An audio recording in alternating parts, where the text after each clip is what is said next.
Buenas tardes, efectivamente, como bien ha dicho Antonio, hay que reiterar las gracias a los compañeros que han venido expresamente para este acto, pero claro, evidentemente el presentarlos, aunque todos y todas los conocéis, pues es obligado decir que Juan Coscubiera es diputado de Iniciativa per Catalunya Verdes, de la Izquierda Plural, y que Joan Tardá es diputado de Esquerra Republicana. Eso aunque lo sabéis, pero bueno, hay que decirlo, ¿no?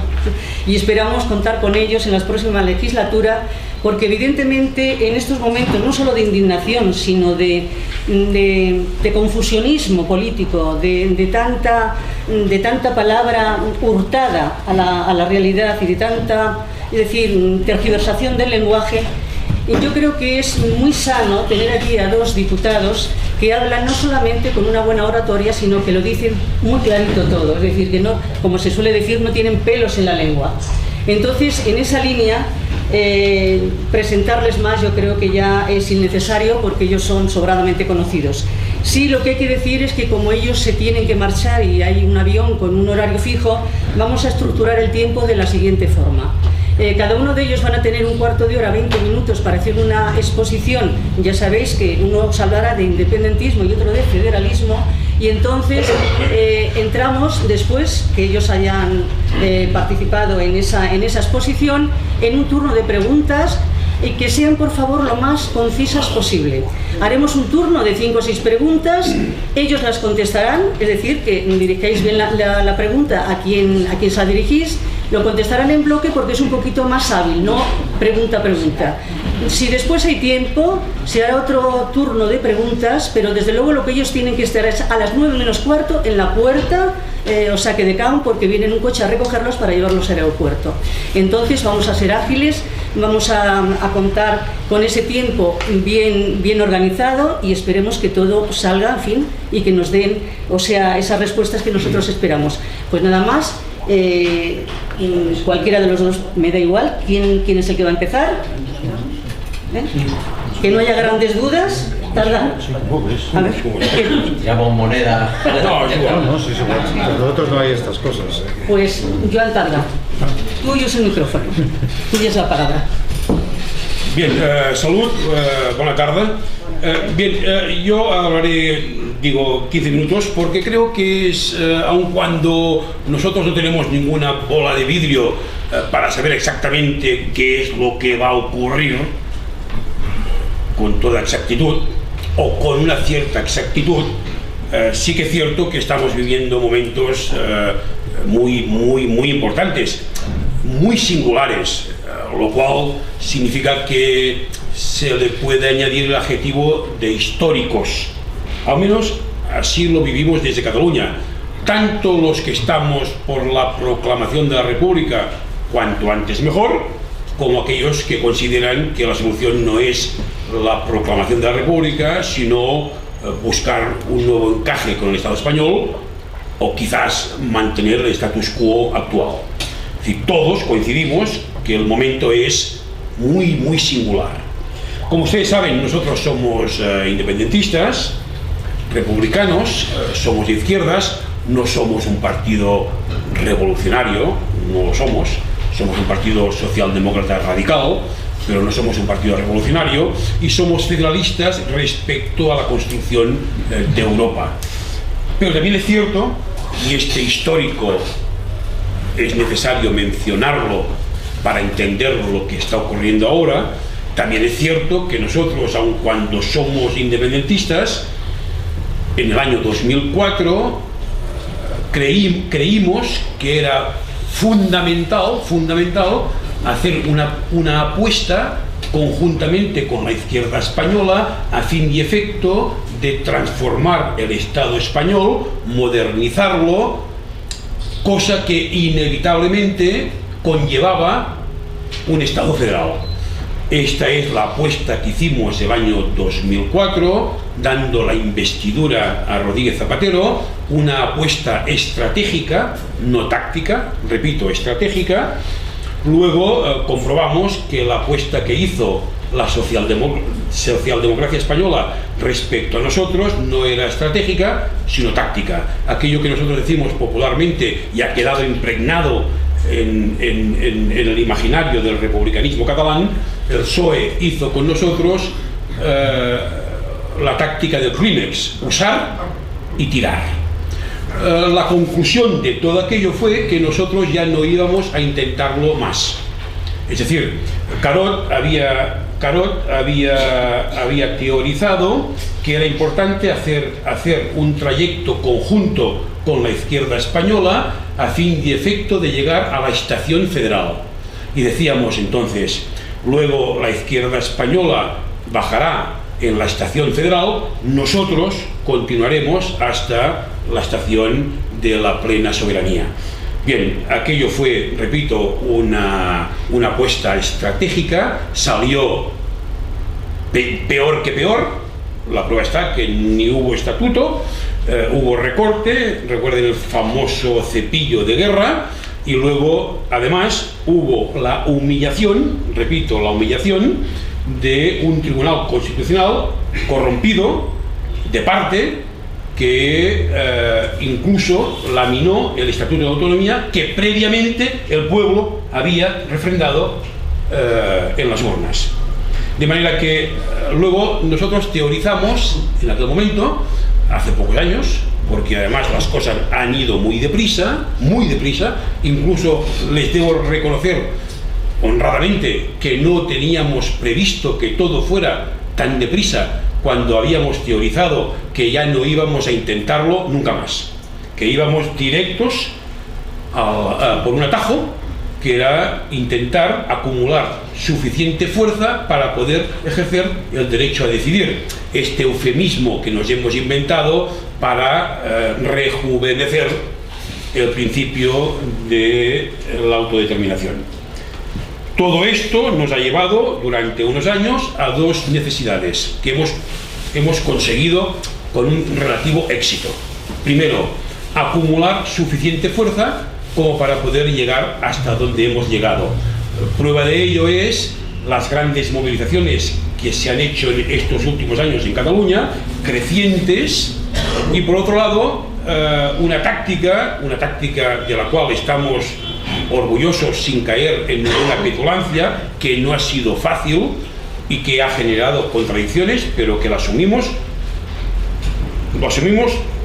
en catalán decimos de totes, es decir, con todo lo que conlleva el asumirlo, intentar arrastrar la pequeña burguesía, la mediana burguesía, históricamente representada por Convergencia y Unió, es decir, todo el mundo de la pequeña y mediana empresa, no la oligarquía catalana, que está en contra del proceso y está a favor del status quo del 78, sino arrastrar a la pequeña burguesía, a la mediana burguesía, hasta un escenario de ruptura democrática.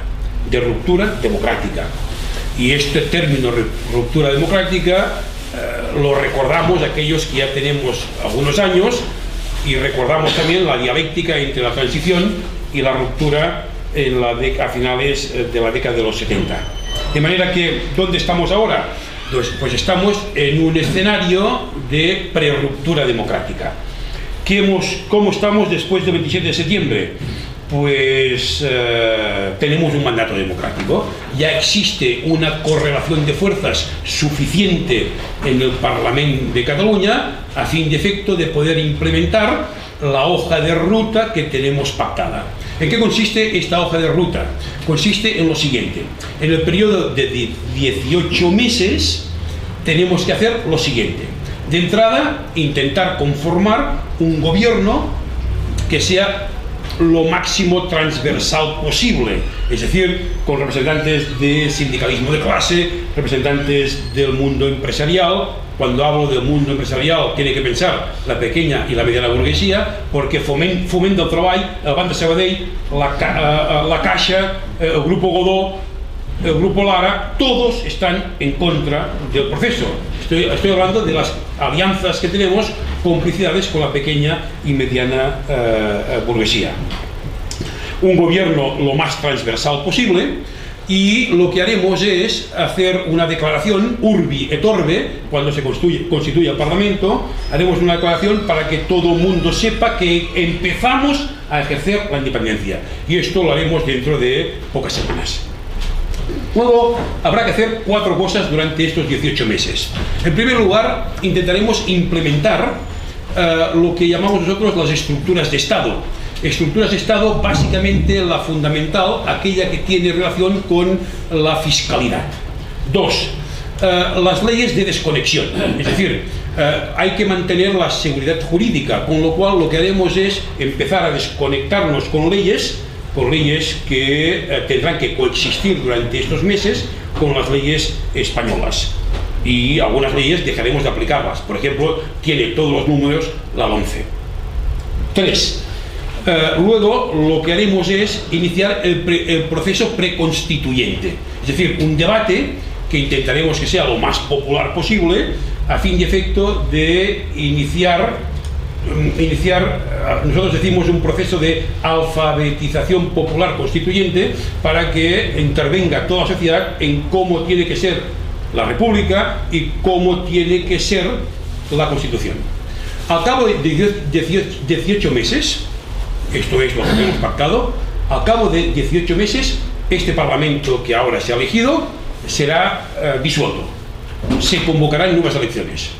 Estas nuevas elecciones tendrán el carácter constituyente, es decir que dentro de 18 meses el nuevo Parlamento que nazca tendrá que debatir y aprobar la Constitución que en estos 18 meses empezaremos a debatir a nivel popular.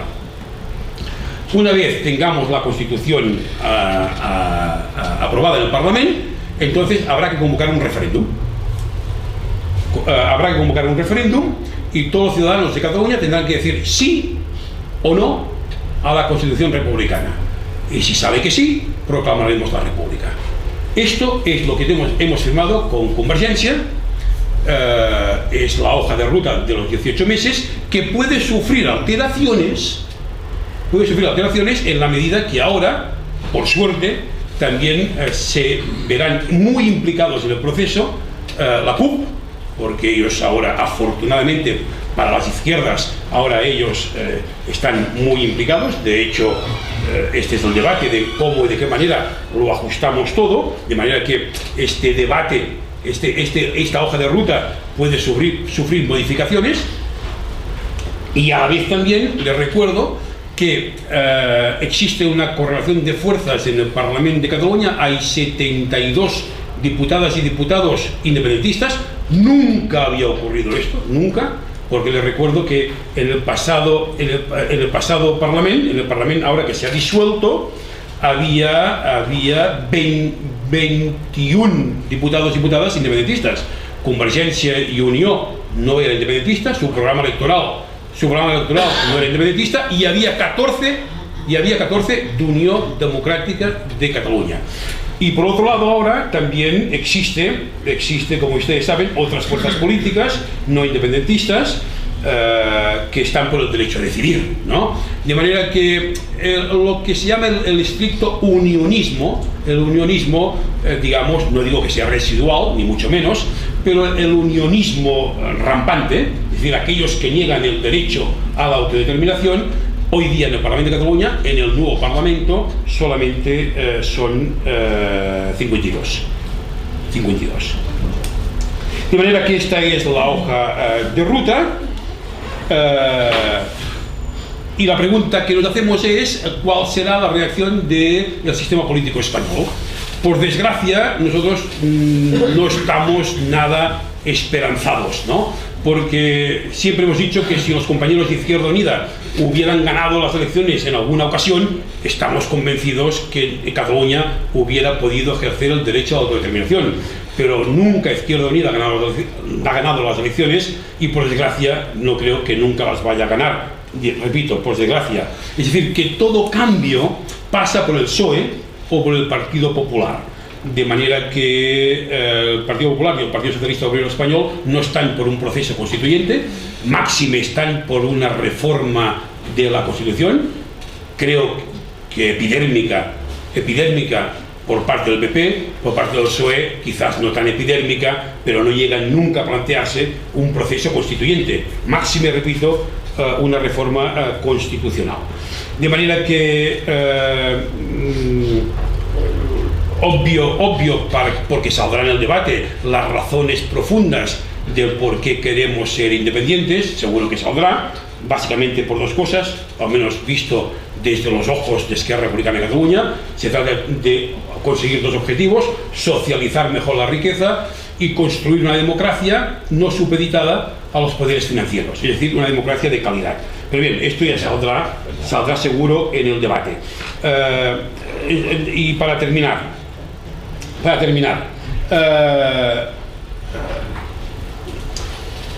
contamos también con la ayuda del Partido Popular y del Partido Socialista Obrero Español. Siempre, nunca les agradeceremos lo suficiente, lo mucho que nos ayudan, ¿no? Es decir, imputando, calumniando, llegando al paroxismo incluso de humillar al presidente de Cataluña, porque es el presidente que ha votado la ciudadanía de Cataluña, guste o no guste. Yo nunca he votado a Convergencia y Unió, pero resulta que este señor ganó las elecciones anteriores, y el día 9 de noviembre pues se hizo una gran movilización, porque la consulta del 9 de noviembre, que no tenía categoría jurídica de ningún tipo, tan solo era una gran movilización, que fueron a votar más de 2 millones de personas a votar, muchas de ellas que votaron sí no, es decir, no votaron sí, sino que muchos federalistas fueron a votar. Pues a raíz de esta gran movilización popular, pues resulta que ahora han imputado al presidente de Cataluña y a dos consellers, dos conselleras, y además el día 15, que es el 75 aniversario del asesinato de Lluís Companys, el presidente tendrá que ir a comparecer ante la justicia española por haber, digamos, puesto las urnas el 9 de noviembre, repito, en una consulta popular, que no es la consulta que nosotros hubiéramos querido hacer, porque nosotros siempre hubiéramos querido hacer un referéndum como hizo Escocia, gracias al acuerdo entre la derecha británica y el Scottish National Party. De manera que así están las cosas. El choque de trenes es evidente que estamos en un escenario de choque de trenes, pero es un choque de trenes, un conflicto democrático, y en la medida que es democrático entendemos que podemos aspirar a ganarlo. Objetivo, no les engaño, proclamar la República cuanto antes mejor. Es cierto que hacerlo deprisa queda justificado porque el país está mal, el proceso de desguace del estado de bienestar ha sido muy acelerado, pero también es cierto que hay que compaginar el hacerlo bien y el hacerlo deprisa. Queremos hacerlo deprisa y queremos hacerlo bien, decimos a la catalana, pacíficamente, cívicamente, pero o ganamos o ganamos. Esta es nuestra posición. Gracias.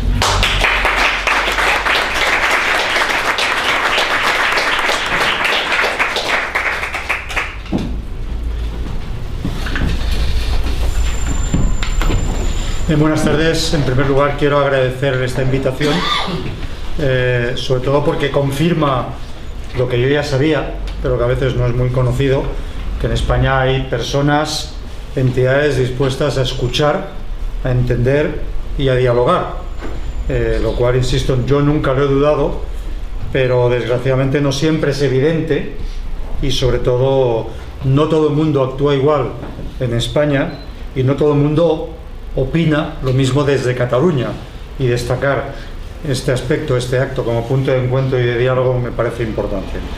Entre otras cosas porque desde mi punto de vista, sea cual sea la evolución de los acontecimientos, que en estos momentos es muy difícil prever, yo creo que no hay ni salida unilateral, ni el no hacer nada es una salida. Por lo tanto, resulta absolutamente imprescindible que hayan el máximo de espacios de diálogo y sobre todo de escucha mutua. Y como desgraciadamente no siempre las fuerzas políticas lo saben hacer, que lo haga una organización como vosotros de la sociedad, pues es bastante importante. Quiero también añadir a esta entradilla, que en mi intervención no pretendo representar a nadie, no hablo en nombre de ninguna fuerza política, Quiero dejarlo así, no porque no pueda hacerlo, sino porque creo que en actos como estos es mucho más útil. Me siento más cómodo y creo que mi intervención puede ser más útil si lo hago desde la responsabilidad exclusiva de mis palabras, porque puedo salirme del guión encorsetado que solemos tener las personas que tenemos representación, no porque seamos de partidos políticos, sino en general. Dicho eso, hay muchas maneras de abordar sin duda el enfoque del post-27 de septiembre, que es lo que nos planteáis. Hay muchas maneras distintas, muchos enfoques distintos, como casi pasan todas las cosas que están sucediendo en estos momentos. Una de las más frecuentes en estos momentos es la que utilizan los medios de comunicación, que es intentar fijarse en las anécdotas, intentar fijarse en las marañas de los juegos y los movimientos políticos a corto, que son los que facilitan grandes titulares, pero sin entrar en profundidad un poco en lo que está pasando en estos momentos. En lo que está pasando y por qué. Yo creo que este país, y cuando digo el país me refiero tanto a Cataluña como a España, necesita un momento de sosiego y pararse a pensar qué es lo que está pasando. No creo que tengamos ni tan siquiera un diagnóstico compartido, y un país que no tiene un diagnóstico compartido sobre lo que está pasando difícilmente puede acertar en las soluciones, ni tan siquiera en las soluciones pactadas, porque cada uno puede tener una opinión distinta, pero se hace imprescindible como mínimo tener unos elementos comunes. ¿Qué está pasando desde mi punto de vista?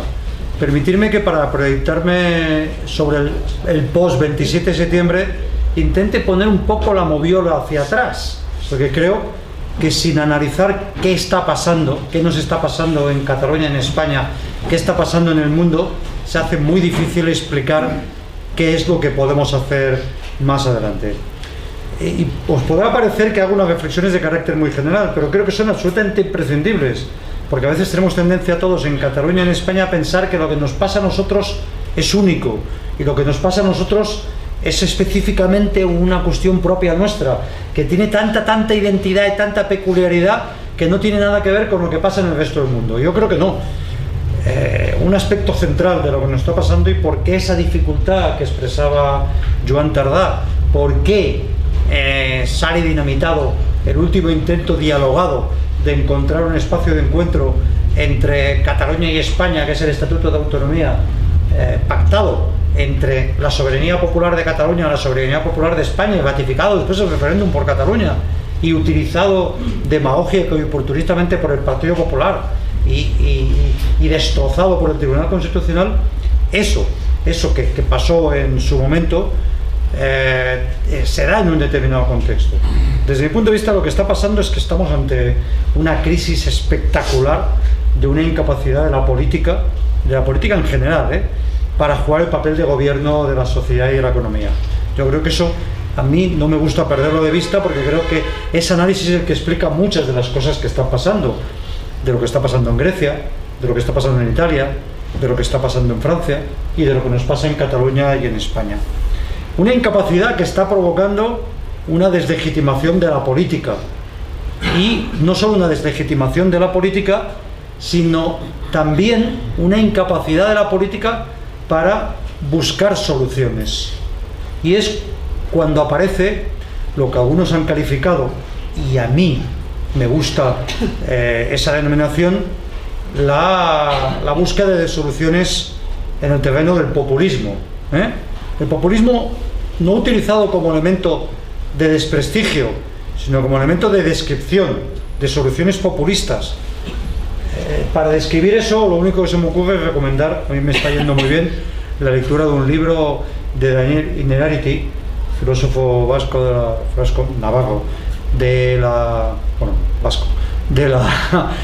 Universidad de Euskadi, La política en tiempos de indignación, que explica exactamente muy bien en qué consiste en estos momentos la aparición de soluciones populistas, y ante las dificultades de dar solución aparecen respuestas simples a problemas complejos, casi siempre trasladados en términos de soluciones binarias, o blanco o negro, o sí o no, o una cosa o la otra. creo que es importante no perderlo de vista para ver después qué podemos hacer. Estos son los elementos comunes al conjunto del mundo y sobre todo especialmente al conjunto de Europa. ¿Qué es lo que está pasando en España?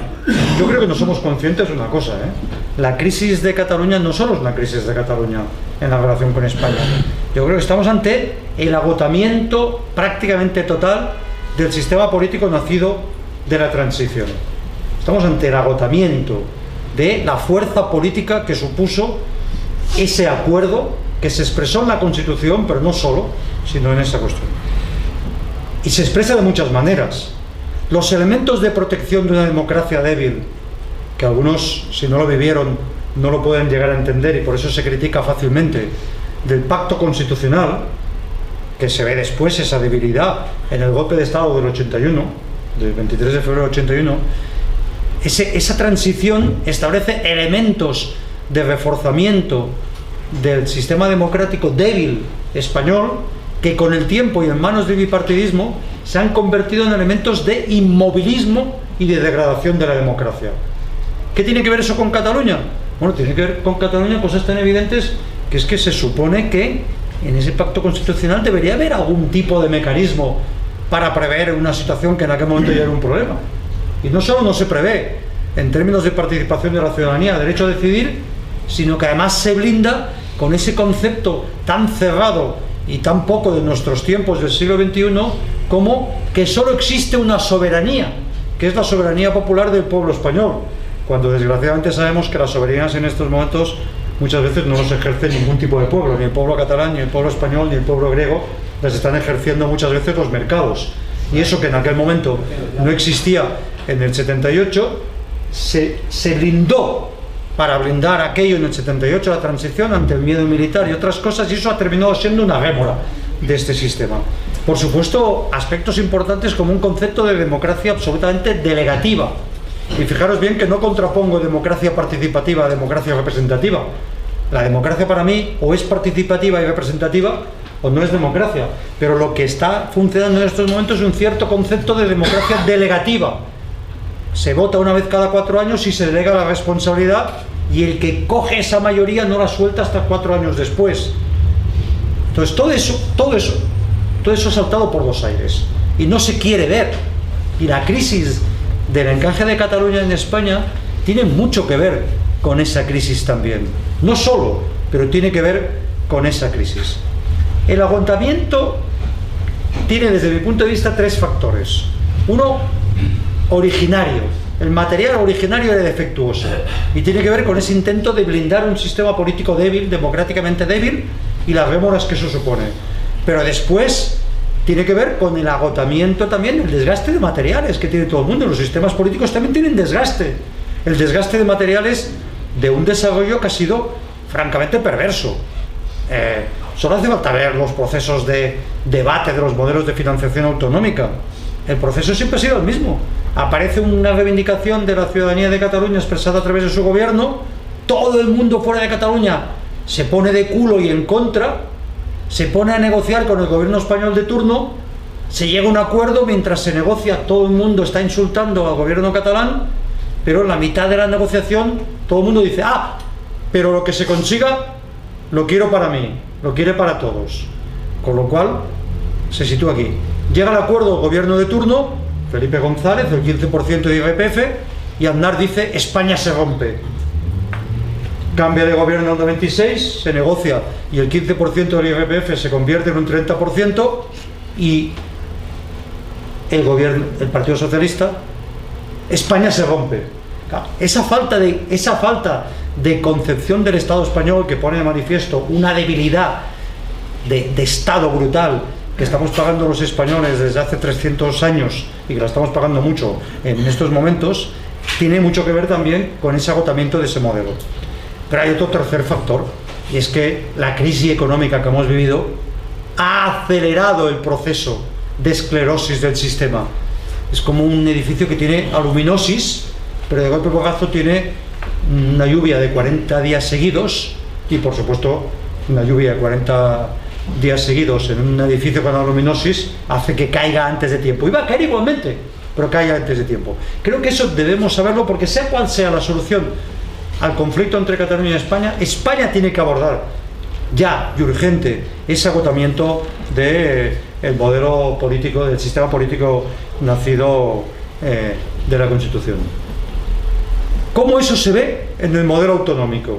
Yo creo que hay un problema de inicio, que todo el mundo lo dice en términos teóricos, pero que nadie asume las consecuencias. El Estado autonómico era una cosa que nadie pedía. Nadie pedía. Aquí hay gente con edad suficiente para recordarlo. Fue un mecanismo de Adolfo Suárez, una jugada táctica para evitar que las reivindicaciones de Cataluña y Euskadi pudieran tener un elemento de diferenciación con el resto de España. ¿Para qué? Para evitar el peligro militar. Y es así. Entonces, ese movimiento táctico que ha ido acompañado de un continuo de movimientos tácticos, donde el papel del nacionalismo de derechas catalán, y pongo el matiz de derechas catalán, de CiU, ha sido clave desde esta perspectiva, pero ha sido clave para sustituir la falta de partido liberal español. Ahora ya vendrán los ciudadanos, pero de momento no había, y jugar el tema de la gobernabilidad de España ha llevado a una situación perversa por la cual gente que jamás se le había ocurrido pedir autogobierno lo tiene, y lo tiene por encima de sus exigencias, por encima de su voluntad de autogobierno. Y hemos terminado construyendo un monstruo, una defesio, en el cual cuando el CIS pregunta a los ciudadanos de este país por comunidades autónomas cuál es su opinión de autogobierno, la opinión de autogobierno que tienen los ciudadanos de este país es profundamente distinta. Hay unos que se sienten profundamente insatisfechos con el no autogobierno que tenemos, Cataluña y Euskadi, por ejemplo, y hay gente que le molesta tener tanto autogobierno, porque dice que no, que cree que hay que dar una marcha hacia atrás, y en este momento se ve clarísimamente. El resultado es una defesio brutal, desde ese punto de vista y desde otro punto de vista. Y se ha construido una estructura de Estado que no aguanta. España no tiene masa crítica para aguantar 17 estructuras políticas autonómicas todas iguales. No tiene. Es que en términos económicos incluso es insostenible eso. Pero entonces, ¿por qué esa obsesión en querer que todo el mundo sea igual? Porque hay una confusión brutal en este país que consiste en confundir equidad e igualdad con uniformidad. Y no es verdad, no son lo mismo. Y eso ha atrapado a la izquierda.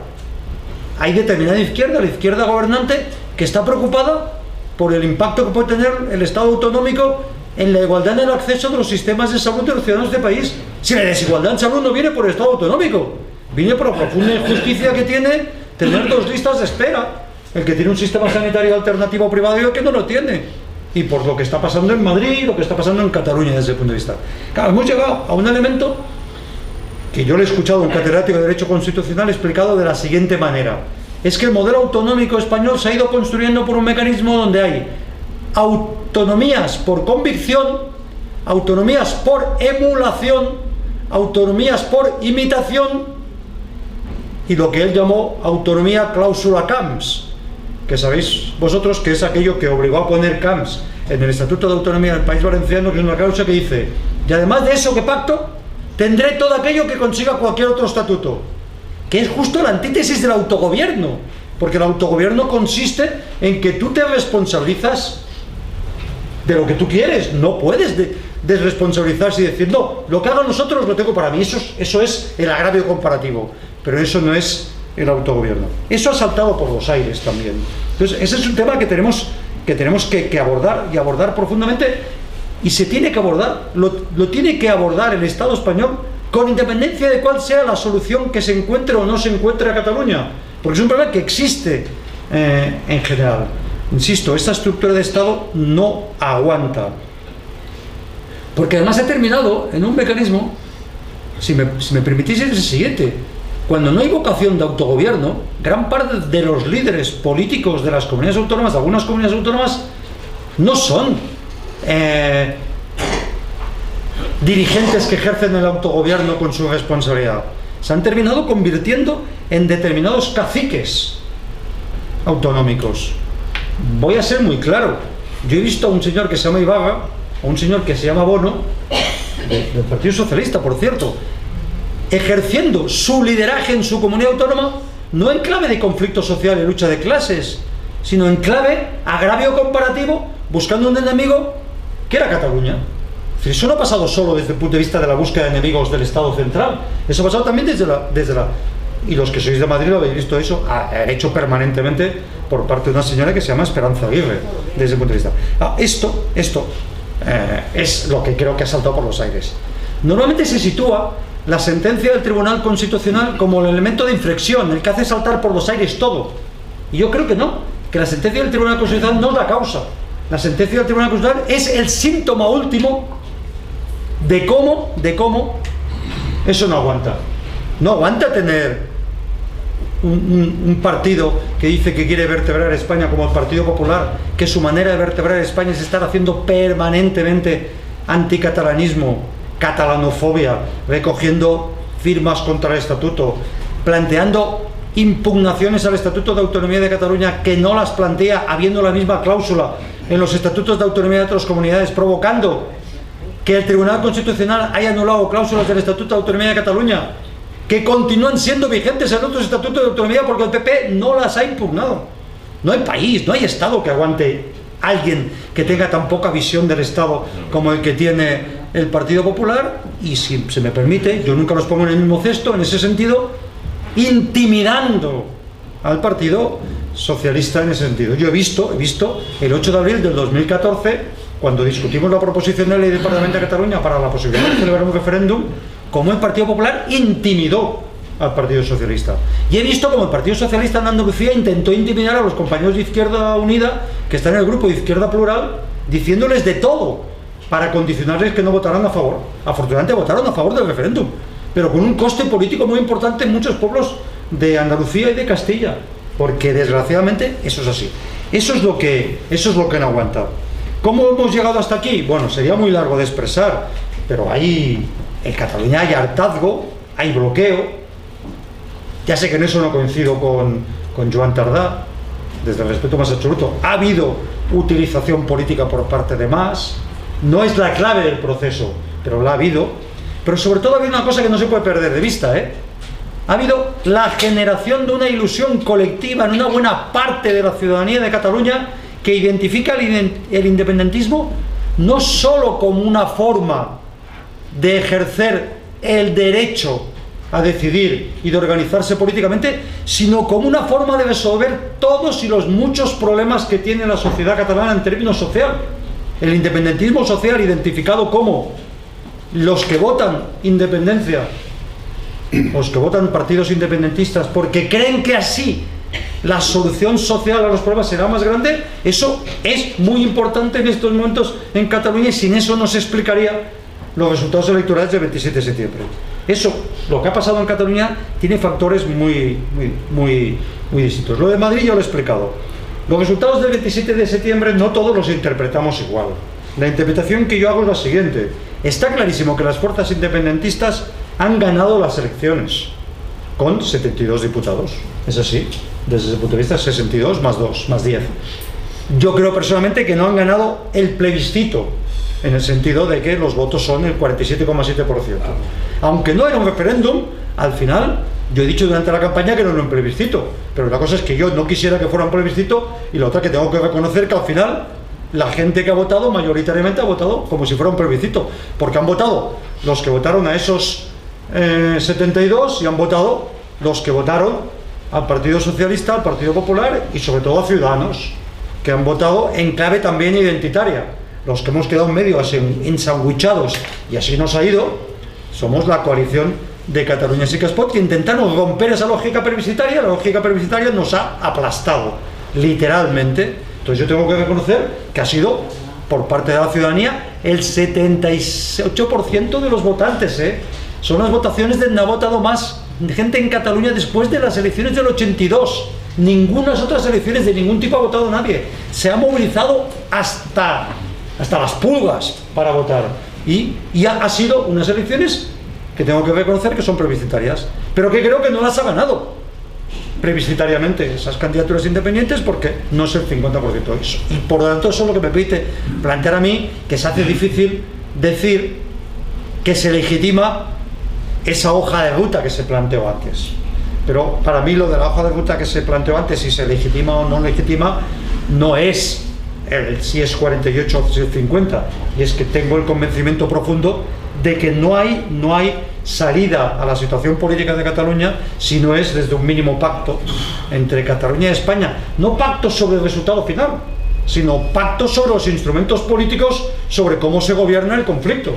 Un conflicto o tiene elementos de acuerdo sobre cómo se gobierna, o difícilmente solo se resuelve de dos maneras: o se empantana para mucho tiempo, o se va el conflicto.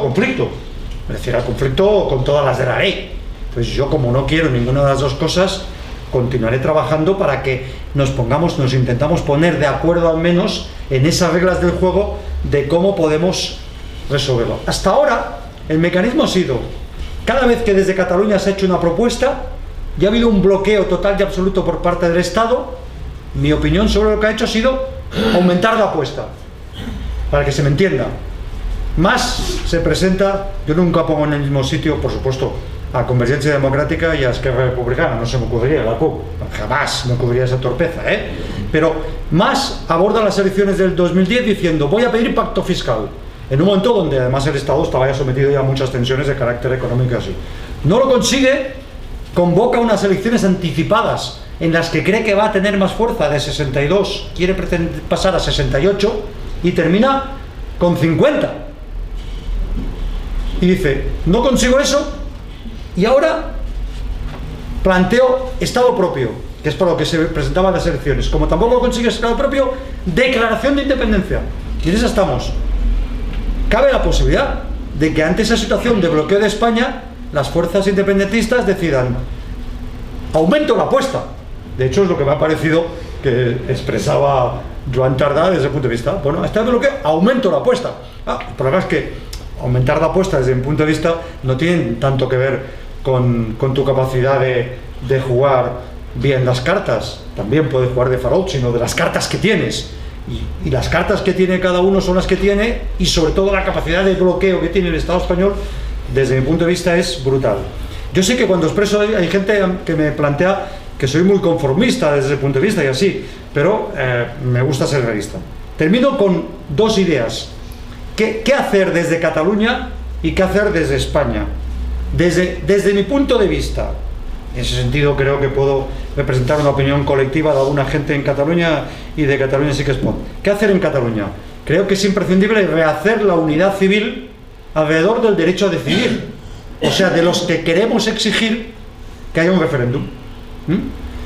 Somos más, no son 72, hay 11 diputados más de Cataluña sí que es que estamos por eso, 83, y con ciertas alianzas en España desde el punto de vista. Un referéndum, que no nos engañemos, para que se pueda celebrar en condiciones normales tiene que ser pactado, si no va a terminar siendo otra cosa como el 9 de noviembre, un proceso de movilización, porque para que sea, nos lo ha dicho Alex Salmond, el primer ministro escocés, para que sea un referéndum útil, tiene que ser reconocido por el Estado en el que tú formas parte y por la comunidad internacional. Si se opta por aumentar la apuesta, creo que quien va a salir más perjudicado va a ser la sociedad catalana. Ya sí que cuesta un poco hablar de fractura, no me gusta porque es que el término fractura puede estar... venimos todos de una España muy cainita, de una España muy de luchas goyescas. Yo sé que las palabras son complicadas, pero hoy cuando uno ve el comportamiento electoral y el comportamiento de la calle se está produciendo en Cataluña, se ve que se están empezando a producir fronteras y en algunos casos barricadas entre municipios, dentro de cada municipio entra cada barrio. Los elementos sociológicos que determinan eso son muy complicados, no eso simplismo de dónde has nacido, qué lengua hablas, esas cosas no. Yo creo que interviene mucho más el tema del estatus económico, pero luego a lo mejor ese estatus económico no se expresa en términos de conflicto social o conflicto de clase, sino en conflicto identitario, pero eso lo dejo para los sociólogos que lo analicen en su momento. ¿Cuál es el problema? El problema que puede haber que la sociedad española y los dirigentes políticos que salgan de las elecciones del 20 de diciembre no asuman de que esto solo se puede desbloquear por un referéndum. ¿Por qué para nosotros es importante el referéndum? Primero, porque es la única posibilidad de que hable democráticamente la sociedad catalana en los términos que ha hecho. Y segundo, porque es lo único que va a ser reconocido en España y en Europa. Ahora, dicho eso, ¿cuál es el resultado? España aceptará porque claro, un referéndum, si se convoca el referéndum, tengo claro una cosa, se convoca el referéndum, el Estado que convoca el referéndum tiene que aceptar las reglas del juego, tiene que aceptar que si la solución, si la opinión de la ciudadanía de Cataluña es la independencia, lo tiene que respetar, y tiene que respetarlo en los términos de que se pone a dialogar cómo se ejecuta eso, y se pone a dialogar el respeto internacional, y se pone a dialogar que en el caso de la independencia el Estado español va a votar a favor de que Cataluña sea un Estado dentro de la Unión Europea y la comunidad internacional. Pero claro, decir que acepto el referéndum y luego hacer la trampa por detrás no sirve. Las reglas que se han puesto de acuerdo en Canadá y en Quebec con el pacto de la ley de claridad, o las reglas que se han puesto en Escocia y el Reino Unido, un pacto previo desde el punto de vista, para que no sea discutible el resultado. Yo tengo mis dudas de que España desgraciadamente esté en condiciones de asumir una cosa que sería básica, porque sé que eso para el 7% Euskadi tiene un impacto, para el 18% que es Cataluña más el 7% Euskadi, 25% tiene otro impacto, y yo lo sé, posiblemente porque soy sindicalista, sé que cuando negocias y hablas, lo primero que tienes que hacer es también saber qué piensa, cuáles son los intereses y cuáles son las reacciones que puede tener el que tienes delante desde ese punto de vista. ¿Qué podría hacer España? Yo creo que España, pase lo que pase en Cataluña y haga lo que se haga desde Cataluña, es urgente poner en marcha un proceso constituyente, es urgente, insisto, con independencia de lo que pase en Cataluña. ¿Qué entiendo por proceso constituyente? Porque es la palabra más usada, está más de moda y no todo el mundo decimos lo mismo. Para mí, proceso constituyente es aquel que provoca una discontinuidad fuerte con el sistema político actual. Y fijaros bien que digo discontinuidad, no digo ruptura, porque hay gente que utiliza el concepto de ruptura en plan adanista. Es, aquello fue una mierda, no vale para nada, hay que ponerlo patas para arriba y hay que empezar de cero. Mirad, no hay nada en el mundo que empiece de cero, nada. Y hasta los revolucionarios, que cuando hacen los revolucionarios creen que empiezan de cero, al cabo de unos años se dan cuenta que no, y en algunos casos dan una vuelta y terminan mucho peor de como empezaron. No hago ninguna cita histórica, ni ningún caso concreto, Por lo tanto, desde ese punto de vista, discontinuidad fuerte. Y además yo quiero tener la garantía de que cuando abra el melón de la Constitución, cuando lo ciego, estoy mejor que antes. Porque no nos olvidemos que la Constitución española, su problema no es de contenido, sino de su desarrollo por los políticos que la han gobernado. Yo defiendo que la Constitución española es hoy de las más avanzadas de Europa, por no decir la más avanzada de Europa, porque se hizo en un momento concreto, 78, cuando la crisis de la globalización no había llegado, y porque además la correlación de fuerzas era una. Yo no veo una correlación de fuerzas más favorable para hacer una Constitución mejor que la que hay, pero en cambio sí que veo la correlación para seleccionar determinados elementos de ese proceso constituyente: reforzar democracia participativa, reforzar la división de poderes, reconocer derechos económicos y sociales que en aquel momento no se pensaba que existían, reconocer que los derechos se accede por condición de ciudadanía y no de nacionalidad, tema de los inmigrantes, es un tema básico, un nuevo régimen electoral. Eso es imprescindible hacerlo, y ahí, si tuviéramos dirigentes políticos con un poco de sentido de Estado, creo que no sería difícil ponerse de acuerdo. Y en ese contexto, ¿qué modelo de Estado puede proponer España a Cataluña? No digo que Cataluña lo acepte. ¿Qué es el modelo de Estado que puede proponer? Yo creo que el único en el que existe una cierta posibilidad de acuerdo es en lo que yo llamo federalismo asimétrico o confederación. Una propuesta de reforma confederal de la Constitución es un brindis al sol. Por lo que he dicho antes, España no aguanta una estructura federal de 17 unidades simétricas. Perdonad si hay alguien de La Rioja, pero no aguanta una estructura federal de 17 unidades simétricas entre La Rioja y Cataluña. ¿Por qué? No porque seamos unos más que otros, no porque eso tenga que provocar desigualdad en derechos, sino porque el sentimiento y la voluntad de autogobierno de Cataluña no tiene nada que ver con la voluntad de autogobierno de La Rioja, donde posiblemente a lo mejor si les preguntan dicen, no, es que a lo mejor es que quiero dar marcha hacia atrás y devolver las competencias en determinada materia. Entonces tú no puedes uniformar lo que no es igual, y mucho menos los sentimientos y las voluntades de autogobierno. Una propuesta de reforma federal de la Constitución de 17 unidades federales va abocada al fracaso más absoluto. En cambio sí que es posible, yo creo, abordarlo. ¿Con qué esquema? No me referiré tanto al proceso, y fórmulas hay, Pérez Royo ha planteado algunas, hay otros, Camaño incluso, el ministro del gobierno socialista, uno de los pocos federalistas que hay en este país, en el ámbito del PSOE, desde el punto de vista, ha hecho planteamientos de este. No me interesa tanto plantear el itinerario, me interesa tanto plantear el resultado. Yo no veo que haya una posibilidad de acuerdo entre Cataluña y España si no es desde la perspectiva de federalismo asimétrico o confederación, que parte del reconocimiento de que existe más de una legitimidad ciudadana en España, no una. Eso de la soberanía popular, reside en el pueblo español y en nadie más, y solo se puede pronunciar el pueblo español y nadie más, eso no aguanta. El reconocimiento, se le quiere llamar como se quiera, de Cataluña como nación, pero el reconocimiento de esa legitimidad es absolutamente imprescindible. Por supuesto, como todas las soberanías, con límites. Joder, el límite más fuerte es de los mercados financieros, que ese no está establecido en ninguna constitución, pero nos lo aplican cada día desde ese punto de vista. Y a partir de aquí, construir una estructura federal o federalismo simétrico en el que yo creo que aguanta 3 o 4 unidades políticas diferenciadas. No aguanta más.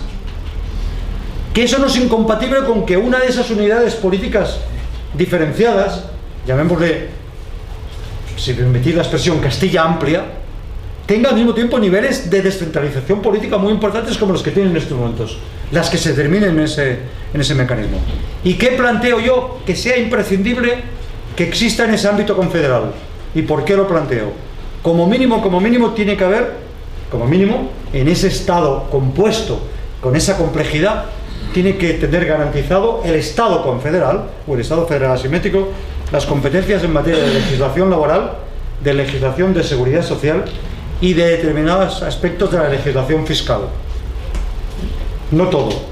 Y la razón es muy evidente, porque son ámbitos donde no jugamos 2, jugamos 4 en términos de soberanía: España, Cataluña, Unión Europea y mercados de capitales.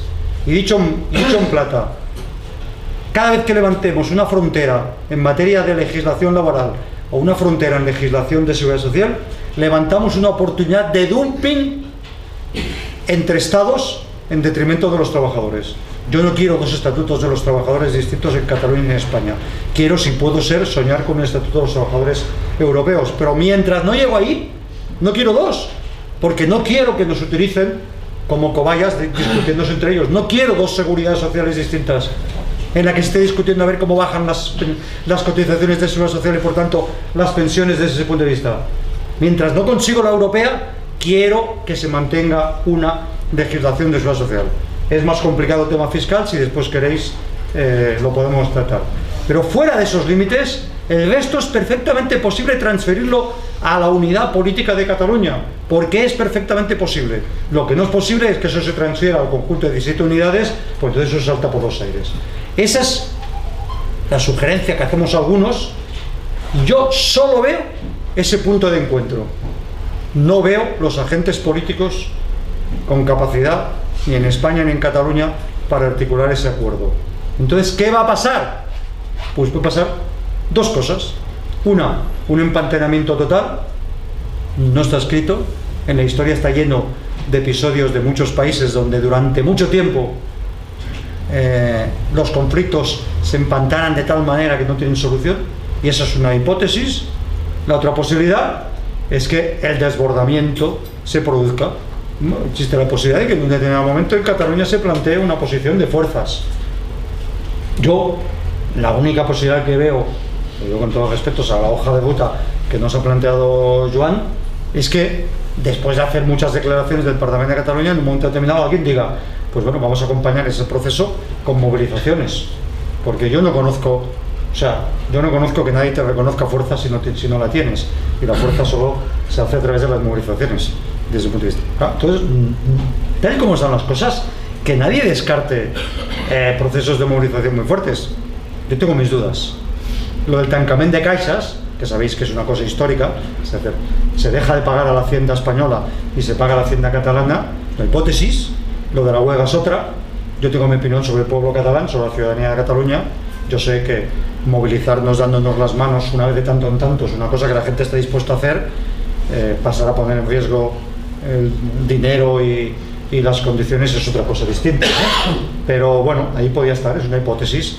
Pero ojalá, y con eso termino, ojalá alguien entienda a uno y otro lado que esto no tiene más solución que hablando, no la tiene.